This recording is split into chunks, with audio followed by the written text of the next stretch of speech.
I didn't take money for a long time. It funded itself. I always had cash flow.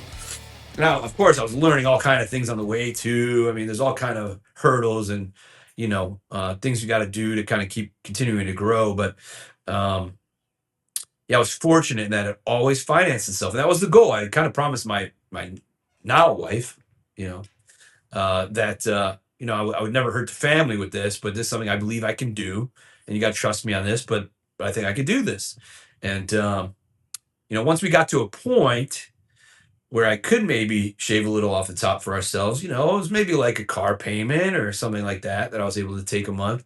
But that didn't happen till like at least I think 5 years in. I Sure. just reinvested. I think that's what people don't realize too. I think when you start a business and you're doing it official and you get your LLC and do all that, and, it's like you gotta feed the business. Absolutely. Like again, this is money situation. Like now it is a business, right? It was a passion that turned into a business, and this is how it works. And you figure it out along the way. You learn from people, like yourself. You were definitely more knowledgeable in business, being older and more experienced, and having gone into some ventures on your own. And so, having met you kind of earlier on, it's nice to meet you and talk shop a little bit, even though the businesses were different, just to kind of learn.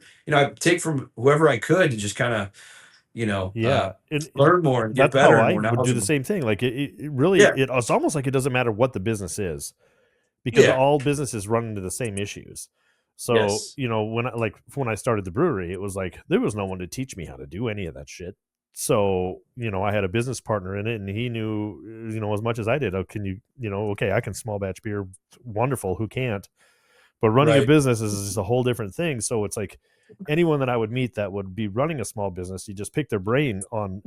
Everyone thinks it's like, oh, well, ask them what works, and it's like, no, no, no, no, no. It's what doesn't work. Find out what doesn't work, so I Right, know what right, not to right. do.